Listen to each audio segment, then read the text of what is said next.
And now, from beyond our dimension, this is the JeffMara podcast. Here's Jeff. My guest is Holly Porter, who saw angels during her near-death experience, which we're going to learn about and more. Holly, thanks for joining me and welcome. Thank you. Thank you for having me. Holly, let's start with a little bit of your backstory leading up to your NDE. Oh, sure.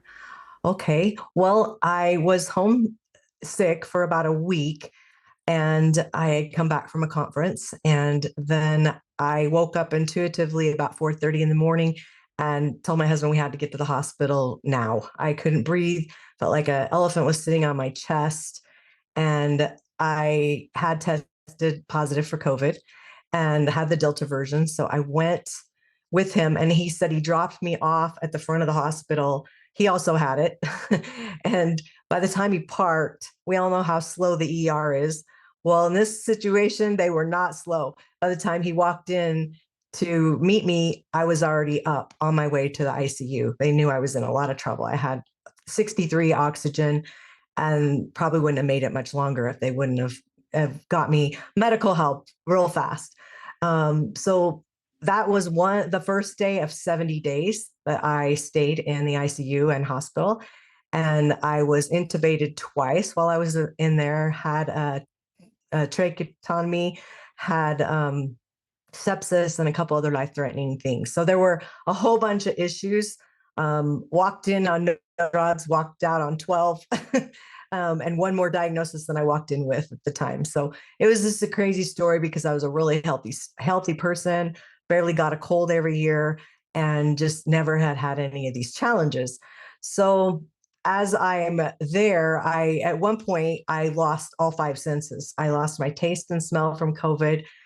I didn't know, but when they intubate you, they tie your hands to the bed so that you won't pull the ventilator out. But I didn't have a desire to do that because my breath meant everything, and every breath counted at that point. When you are hooked to the ventilator, for me, it took away 90% of my hearing. So everybody sounded like the Charlie Brown school teacher. Wah, wah, wah. So I couldn't understand. And my eyesight, I'm already legally blind. And so without correction, without someone about 8 inches in front of me, I couldn't see who anyone was. And they were all wearing yellow hats, the mask and the gown. So everybody looked the same minus the eyes. And so it was scary. And so I was put in a coma, induced, sometimes paralyzed, sometimes not. I would say about 30 of those days. I was on a ventilator for about 52, and I was on a feeding tube for about 63. So just a little bit of the backstory to leading up to this. I had out-of-body experiences. I had a spiritual transformational experience and a near death. So I want to share first the near death with you. So that happened where many of these experiences, I took my bed with me. I think subconsciously, I knew I was sick and I knew I was in there and not doing well. And so if I didn't take my body with me, I might not get it back. And I think just that was my brain, what it was saying. And your brain does some crazy things because it's a brain disease. And so I left my room this particular time. I was intubated, and I was going down the hallway. And then when I'm down the hallway, I'm not intubated. So I leave my room where I'm intubated. I leave in this experience not intubated. And I'm headed down, and I remember halfway sitting up, shaking my finger at the receptionist saying, "I rescind my DNR. I rescind my DNR." And I think they just had me sign that along with everything else when you sign your life away to be intubated, which I thought I was doing. And so I am carrying on down the corridor, and I am seeing all these other beds going with me. And they were other people in the hospital. And now I believe they were other people dying in the hospital. So I am going down, and the next thing I know, I end up in this, what I'm going to call a stadium, because it seemed like a stadium. It was huge, the biggest place of a stadium I'd ever seen, but it did have the sky boxes in it. And so all the people in the beds got to go into the sky boxes because we couldn't sit, obviously.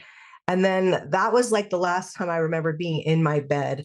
And then all of a sudden I'm out and I'm in the area of the stadium and I'm looking around and all these beings. Well, first it was so bright. Everything was just like the brightest brights you could see. And it was amazing that I actually could see through the brightness.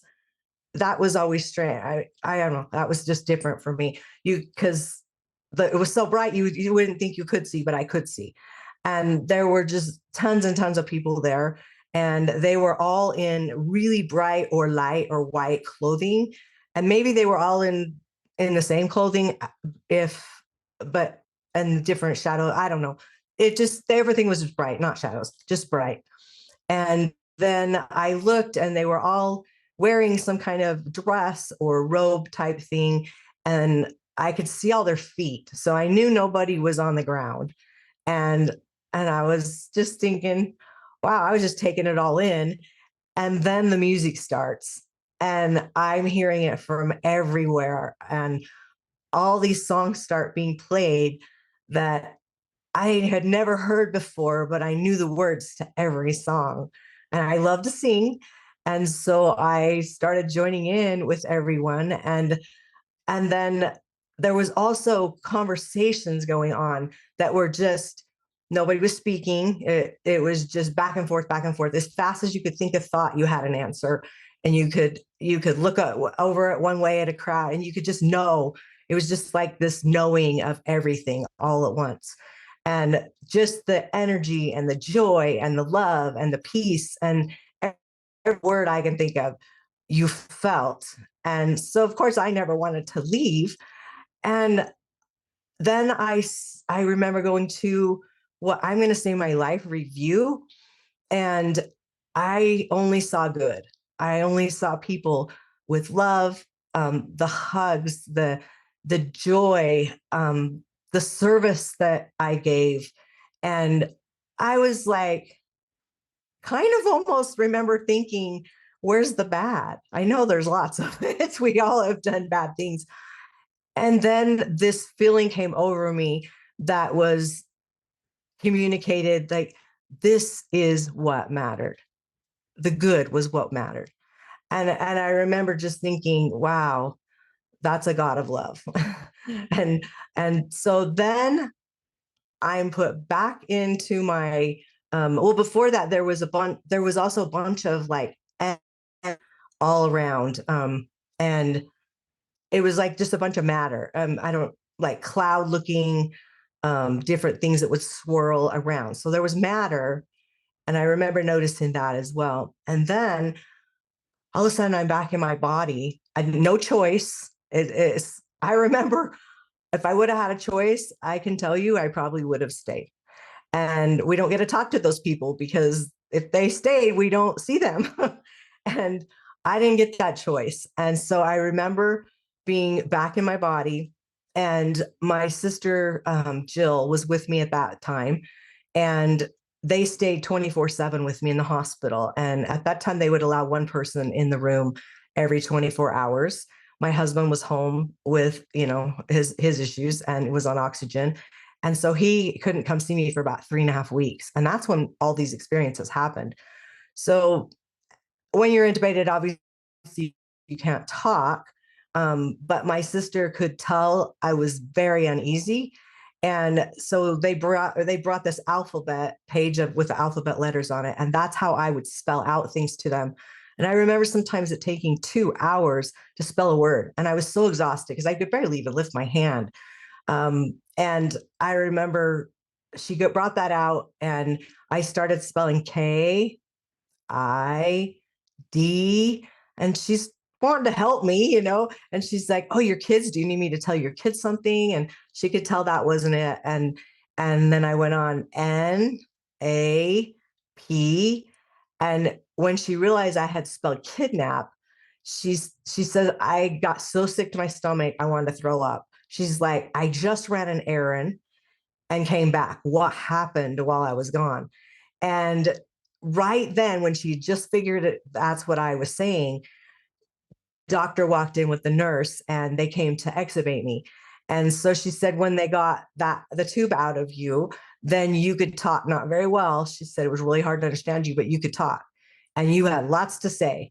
And I remember the doctor and the nurse, they went out, and this was in between my first and second intubation. And she was looking around the room because I'm adamant there's people in the room, and there were still spirits in the room. And I realized quickly I was the only one that was seeing them, because I had her opening the door and the drawers, and she's showing me how nobody's here, nobody's here. And I must not have had even my glasses on, because I remember it was just all blurry. I could see she was doing things, but it was like, I know they were there. But I never could figure out why did I feel kidnapped? Why did I come back from this most peaceful, glorious place I've ever been, that I would have chose to stay at, never was afraid of dying, come back and feel like I got kidnapped? So I always sat with that, a little bit uneasy, not for sure knowing, but we'll go into the rest of the story a little bit down the line. After that, I had the worst 2 years. So you would think, your children, every your friend, people would gravitate towards you because they almost lost you. It was so serious. I mean, there wasn't a lot happening in person at that time, and we all suffered. Everybody suffered, not just me. One way or another, we lost people. We suffered ourselves. We all just had that. So to have a 2 year of what I call a 2 year of hell, because it was, every relationship minus a couple of siblings and my husband and, some close friends were jeopardized. It was the weirdest thing I've ever been through, and the worst thing I've ever been through. And it took 2 years of crying every day. And I'm not a crier, of trying to figure out things while I'm trying to do the things that I was told. Um, um, and I got to back up. Sorry, long COVID brain here. In my near death, I was also told two things while I was there. I was told to start a nonprofit, and I was given the name with not much more assignment, and it was called Adventure Bucket Wish. And I was told that this company called Retreat R&R, that the idea was there, the concept was there, but it wasn't incorporated or anything. The day I found out I was sick, I pitched about 9 people online this idea of this company to partner with them, and they had a billionaire backer. And I was told, no, don't do that. That's not the highest and best thing for this company. It'll take you longer, but that's not the way you should go. So I needed to throw that in there. So fast forward, during those 2 years, about the first 3-4 months out of the hospital, I was still very sick. All of the issues came from having that disease, and all the diagnoses started coming in. But I just kept pushing through, and I incorporated the nonprofit. We got our 501c3 in like 25 days. And then the other company I incorporated as well. So many miracles happened. I just want to put as a side note, there were so many miracles to the story. So off the top of my head, I never had insurance my whole life until 2 months before I got sick and I got insurance, and my bill was $1 million. So there was that happened. I was able to buy a house and close. We were in a fifth wheel when we got sick, waiting for a house to close. We lost it because they didn't know I could sign. They didn't know I was going to live. And so we were able to find another home in a busy market of things going on with not a lot of selection, and move a couple months after. I was able to get a hyperbaric, and that saved my life after that, to get in every day for my lungs, because they were really suffering with pulmonary fibrosis. And so I come out of the 2 years, and I felt really inspired. I felt like all my out of body experiences, I had my spiritual experience, I understood those. I had those, but I felt like, out of integrity, I really wanted to understand the near death, because I still was really struggling with, why did I feel kidnapped? And so I got a hold of a friend of mine, and he had trained me a few years before in hypnosis. And so I trusted him and I knew him. And I just said, hey, would you do a hypnosis session on my NDE? Because I feel like there's just gaps missing, that I'm missing part of the story. And I want to see what I remember. And so he agreed, and we did that. It's about an hour and 40-minute long. I did record it, which I was glad, because I could go back and listen to some details later that I really wanted to look at. But that was almost like having another NDE. I will say it put so many pieces to the puzzle that were missing. And where he took me was what I'm going to call the in between. So when I was in my NDE, when I was in, before I got to the stadium, when I was going in the hospital bed, and then I ended up in that stadium. Prior to that, he took me to where I went in between that, which I call it the in between because it was not dark and it was not light. It was, the matter was swirling around just like in the light side, but now it was like cobalt blue and gray and silver and black and all these colors, just like colors I can't even tell you the names of. And they're swirling around. And he said, "Where are you?" And I said, "Well, I don't know, but there's dark on the right side of me, and there's light on the left." And I looked up, and there was, on the dark side, but way far away on a mountain, was one eye. And I remember looking at it thinking, that's kind of odd, but okay. And I saw it twice. And I remember just saying to myself, noted. I don't know what that means, but noted. Um, and so then he said, the energies, is it people? Is it a person? And I said, I don't know. And he's like, well, try to get the matter in front of you and see if it forms a person. Is it a person? So I did that, and yes, I said yes, it's a person. And but every time I would bring the matter together in my experience, it would disperse. It would get together and then it would disperse. Get together, disperse. And so he said, just try to hold it there.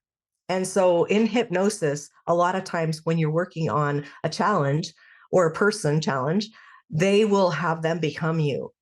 And it's funny to think about that, because that should have been scary, but I wasn't scared. I wasn't scared of where I was at. I just was like, why am I here? And he had me become the entity so that the hypnotist could talk to the entity. And I remember him saying, I'm still present, I'm still aware of what's going on. And I remember him saying to the entity, when I count backwards from 3 to 1, you're going to tell me your name. And and so then I hear this 3, 2, 1, and then I just hear this blurt out, Darby. And I remember being kind of like, whoa, where'd that come from? And and so Darby was his name. Darby Darby wanted my light. So Darby is the one that took me from my near-death experience, and he took me to this in-between place. And I say I had to have a spiritual intervention to get back, because he just wanted my light. He can't have the light, he can't go there, and he's just stuck where he's at. And so if there's light he can grab onto, then that's what he wanted to do. And he was not wanting to give it up. And so this banter went back and forth for a bit. And all of a sudden feel, I could feel light on my face. I could feel the heat, but more the brightness. And I remember it just like, whoa. I mean, I remember my eyes being closed and it being so bright. And he said, the light's coming to get her and I'm not going to be able to stop it. And so the hypnotist said, well, can you just let her go then? That went back and forth. And finally he said, I can't stop it. I can't have it. I can't go there and I can't stop it. So he said, well, you just let her go. And so he agreed. He let me go.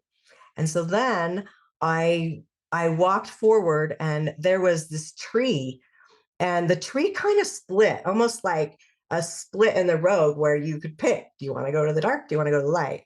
And I remember when I saw the tree, though, feeling so much relief and peace, because when I was told about my retreat R&R company to not partner with them, I went ahead on my own. I incorporated it, And in the branding, when we were doing it, I instructed them that I felt like the logo needed to have a tree in it.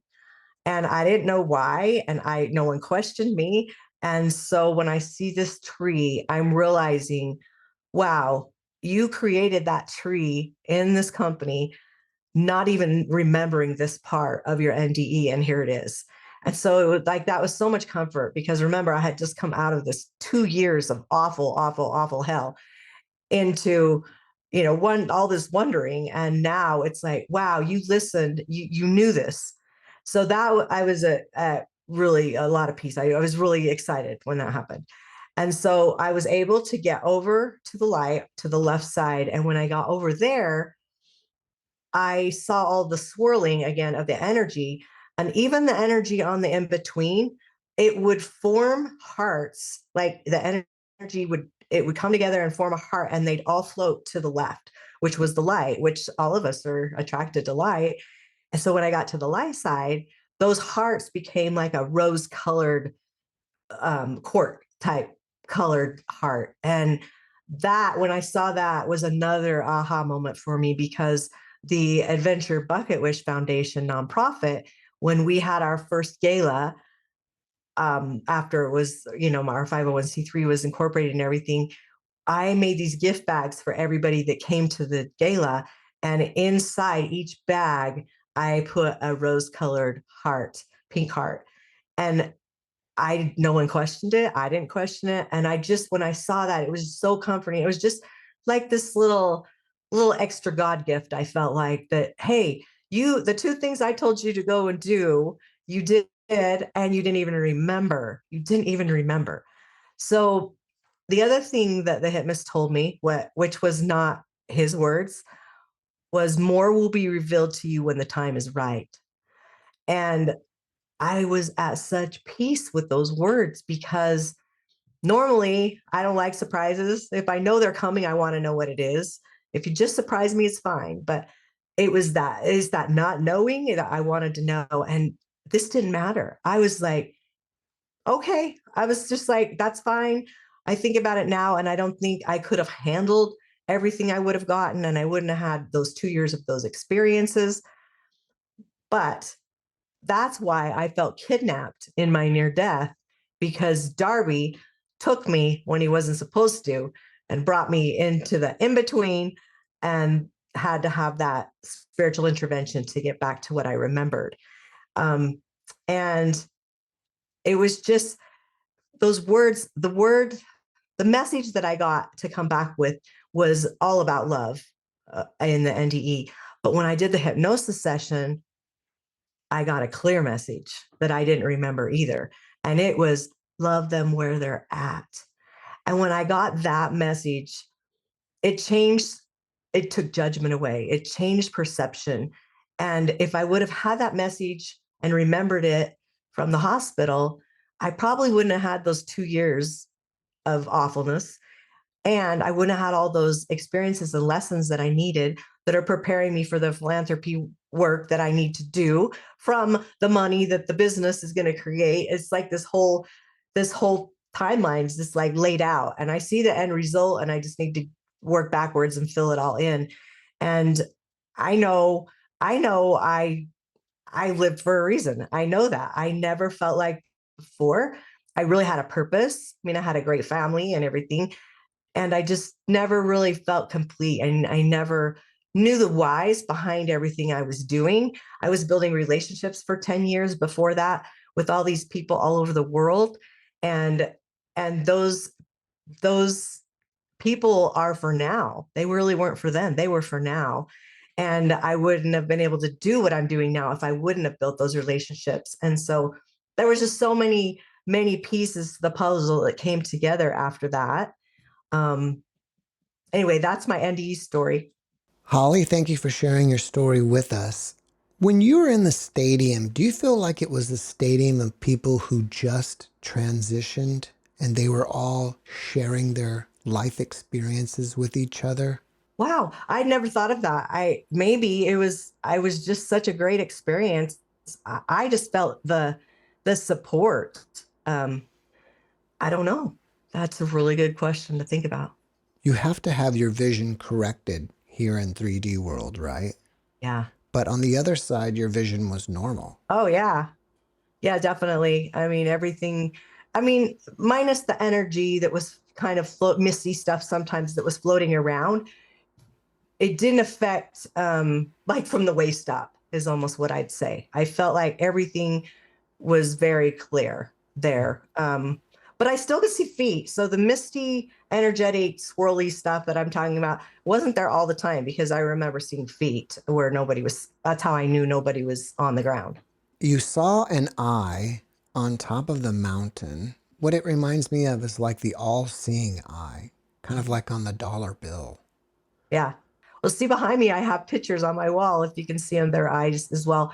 So I believe the eye is more to be revealed when the time is right. The part of that statement, I feel like, oh, there's more to that. But I also believe that the reason it was on the dark side, but far away, was I felt like the message was, I'm watching you. Like I see you, and I have your back almost. I feel like it was that. It's like, you're here, I'm far away, but I'm still there and I'm still watching. And that's just what I've come up with. I always joked about the kidnapping. Even I joked about, oh, it was probably my guide, and he was in training. We all have to learn our job, and he was in training, and he was learning how to do his job, and took me too early, and he wasn't supposed to, and had to bring me back.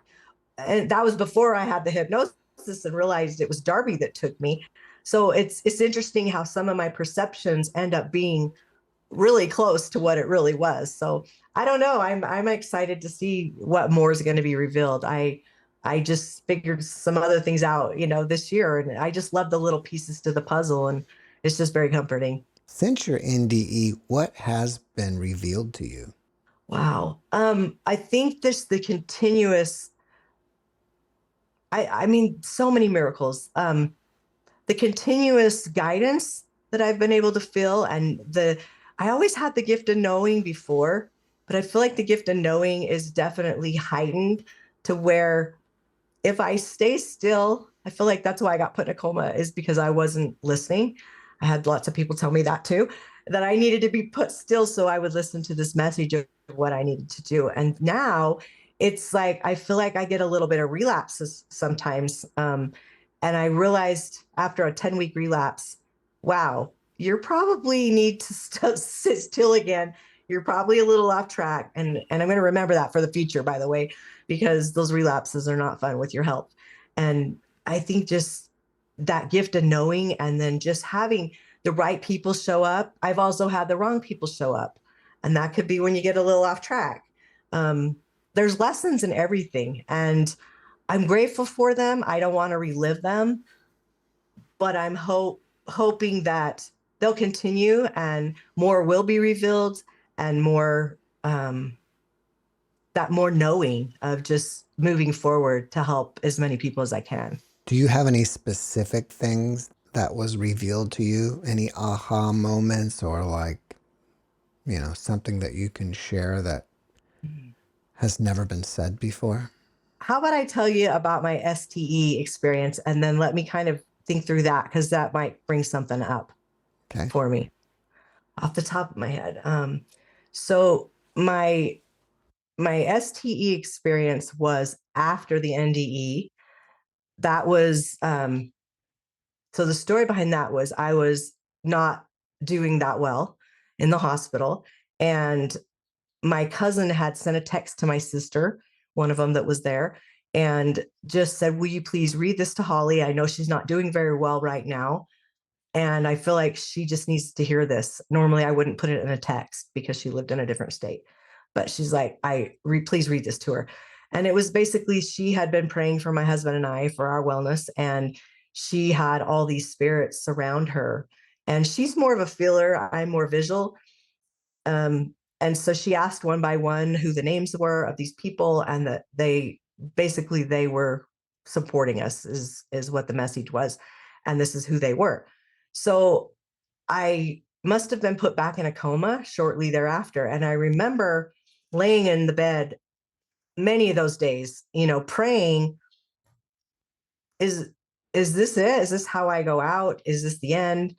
And then you're thinking to yourself, gosh, did I matter? Did I leave a legacy? Like, what kind of legacy am I leaving? Did I do everything I was supposed to do? You just have all these thoughts come through. But my prayers, if, you know, I was mad. I was mad that she got that message and I didn't. And my prayer was, look, this really sucks. And I'm suffering here. And if you're not going to get me better, then get me out of here. I mean, that was pretty much my prayer, because I was more just mad that she had this spiritual experience and I didn't get to have that. Well, be careful what you wish for. The next thing is my mom came to my right side. She was with me quite a few times while I was in the hospital, but she was on my right, and she said to me, "It's not your time to go." She says, "And you need to fight." And when she said the word fight, I'm in my bed, and above me, all my, dead ancestors appeared in white. And there was grandparents and my aunts and uncles. And then my brother and sister-in-law had both died in separate horrific car accidents. And my grandbaby had just died like 6 months before. She was an adult, but I knew it was her, but she was only 2 days old when she died. But that was special. And they all appeared and they started chanting, fight, fight, fight. Every time the word fight would get said, now there's another row behind them of people in street clothes. And those are siblings and friends and my kids and my husband. And then as they kept it going, it went back as if you're looking in a mirror, a two-way mirror that you can see back as far as you can. It was like that forward in front of me. And it was like, it just kept going on and on and on and on. And it was the message that you're going to live. Like, that's all I needed to know. Oh, I just got to fight. Okay. Not that I wasn't, but to know, with that knowing that you're going to live was was all I needed. Like, that was my answer, was to know I had that support. And now looking back at that experience, I think all those people that I didn't know that were in there, because there was thousands that went back. I think they were all the prayer lists I was on all over the world, with friends and friends of friends praying for me and my well-being, because all they could do was watch it on social media, and my sisters would post. And I had so much. I mean, the comments, I went back later and looked. People are good. They really are. They weren't just like, "Oh, get better, we're praying for you." They were like, because remember, everybody was suffering that time, and somehow, and everybody just hung on to that, and the hope people wanted to have, and some had. But there were hundreds of comments on every time my sisters would post an update. Sometimes nothing had changed after a week. I was still just not any better, not any worse. And they tried to keep them as positive as they could, but it was just the love that was shown is there for everybody if we just allow it. Do you think Darby was a human stuck on the other side and couldn't go to the light, or couldn't reincarnate? Or do you think he was some sort of, or some other different type of entity altogether? I believe he was a person. I believe that he wasn't he wasn't good enough to get to the light. So, but I didn't feel like he was evil either, because I wasn't afraid of him. Um, I kept thinking, is there more of a connection there with Darby? And I re-listened to that hypnosis session just the other day, actually, and it didn't sound like he had any connection to me. He just wanted my light, and since he had to release me, he would just wait for the next light to come along to grab. So I just think he was just there. I don't know if it was like his hell. I don't know. He just couldn't get to the light. Have you noticed that you have any other new abilities since your experience? I feel like just in the last few months, they're getting heightened a little bit more. Um, I'm in the process of finishing a book so that I can document these and so you relive a lot of things when you're doing that experience. And I recommend everybody going through those kinds of journaling, at least, just so that you can jot down those. I recorded these stories like a year and a half ago, and maybe even a little longer than that.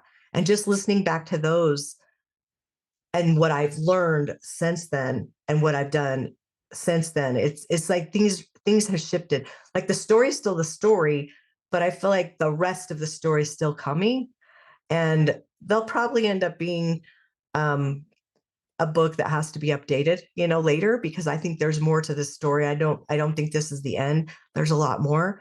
So I just can't think of a specific experience other than the feelings, and then whatever I had before got intensified. And so I think the more I stay still and listen for those messages and learn more, I'm open to that. I'm not afraid. I'm excited, actually. Um, I mean, I definitely I've seen spirits before this happened, but I definitely have seen more. I wouldn't say I'm psychic or a medium. I'm not claiming any of that, but maybe there's more there that's coming, and I just needed to get healthy enough and get things done enough so that I was willing and able to be more aware. Have the memories of the experience faded over time? Not what I remember, no.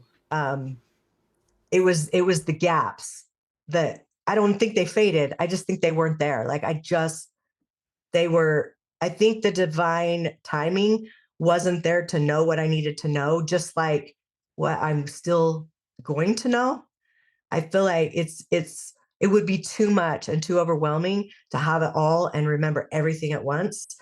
I remember asking another experiencer one time a couple years ago if they remembered everything the way it was, and the response was really weird. It felt so ingenuine to me because it was like I didn't even finish the question, and he came out and said, "Oh, nope, it was just like the day it happened," almost like he was expecting that question from me. And I felt really uneasy about that because I want to make sure out of integrity that my experience is true and valid. It doesn't matter to me if people believe me or not. I know what I believe, but I just want to know that I can, with integrity, say what I need to say. So yes, I remember everything I saw, but I think there's just more to come. When you're in the presence of another near-death experiencer, do you have some special feeling like they're different from the regular people out there? I do. I feel like I've actually listened. I don't listen to a lot of them, and I didn't for about a year after I had mine listen to any. And I was really glad because I didn't want my story to be tainted, because there are a lot of similarities now that I've heard some. I don't binge them or anything because I don't know, when I've had my experiences, it's like that's sacred to me. That's my experience. Um, but uh, I feel like there are some people who, I don't know if I want to call them frauds, but like they embellish and they want the story to be juicier than it is. I mean, the truth is what it is. And so I do get that sense, which I think that sense is heightened for sure when I'm around someone that maybe isn't in their truth. I sense that too. And I learned to just not attract that. I want to attract good. I want to attract the light. I want to attract people that want to move forward. I don't want to drag anyone along with me. I want to help anyone that wants the help. But like people say, what did you do to get better? Because I was so sick and had so many challenges after. And my question back to them is, what are you willing to do? Because my breath means everything to me when that's what I lost. And I want to help you. But if you're not willing to do, my list is long. What are you willing to do? Do you fear death? No, never have. Probably never will. Definitely never will now. If you had a friend that was grieving over the loss of a loved one, what type of advice would you give?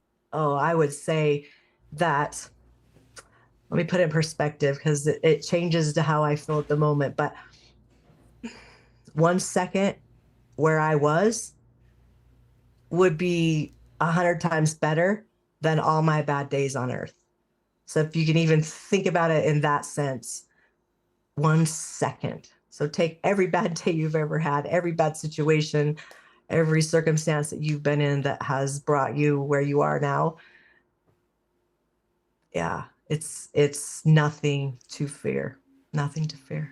We have a book coming out. What's the title and when will it be published? Well, it's going to be published on I forgot to say one thing about that actually.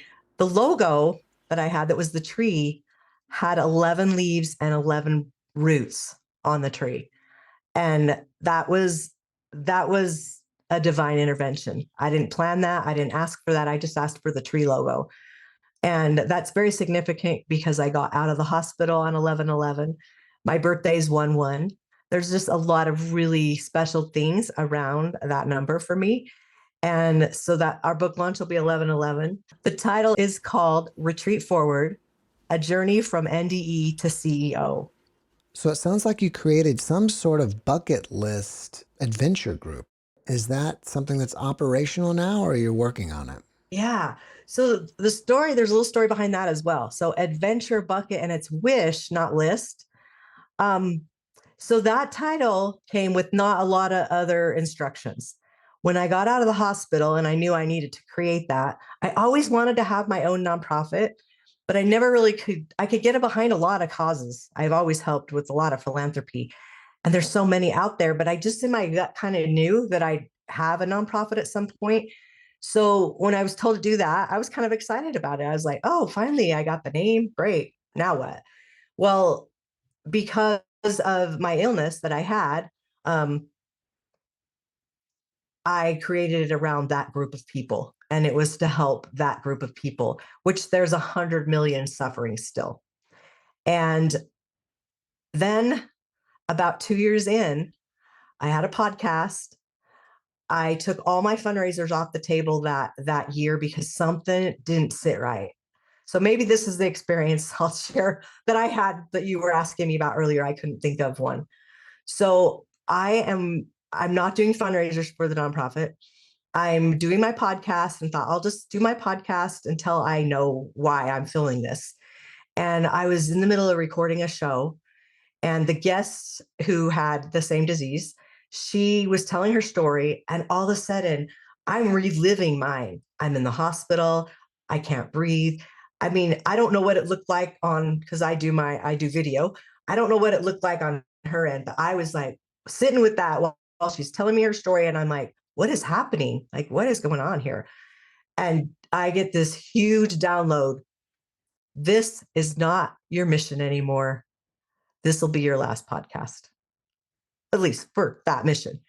And I was like so relieved. I was like, yes, because I just needed an answer. I just needed to know, why did everything feel so uneasy?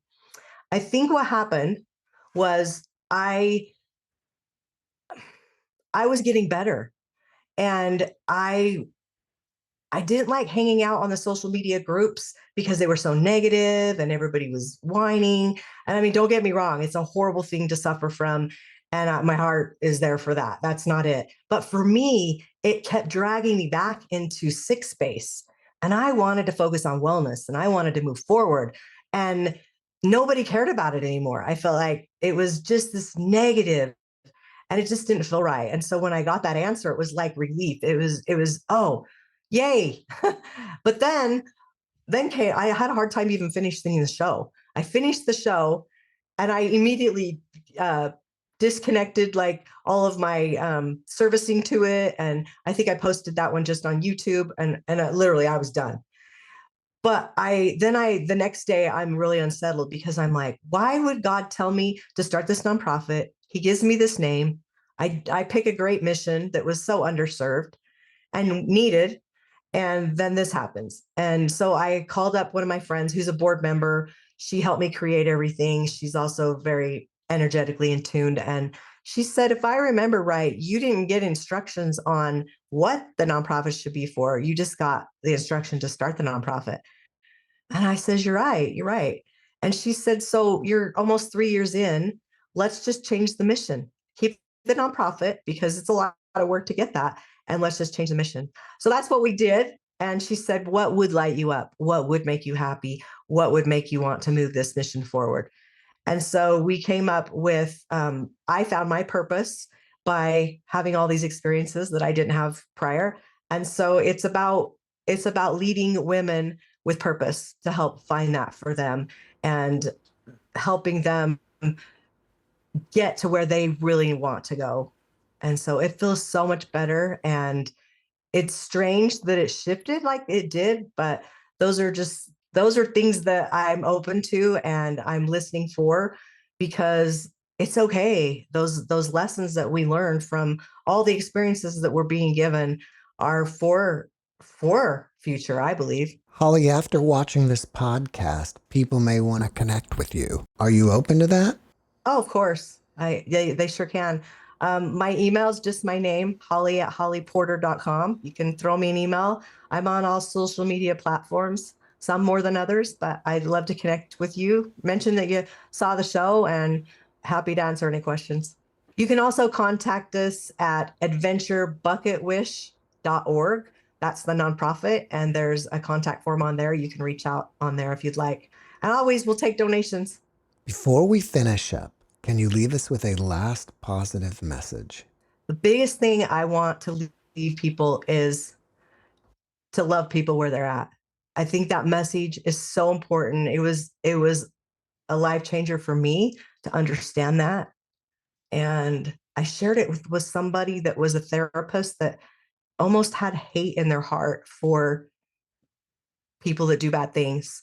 And when I shared that message, for about 3 days after that, he said it changed his life. Every day when he woke up, he just had a different heart about things. And he says, you're right, it's not my place to judge people. Let's just love them where they're at. So that would be what I would say. Holly, thank you for your message, and thank you for being my guest. Thank you.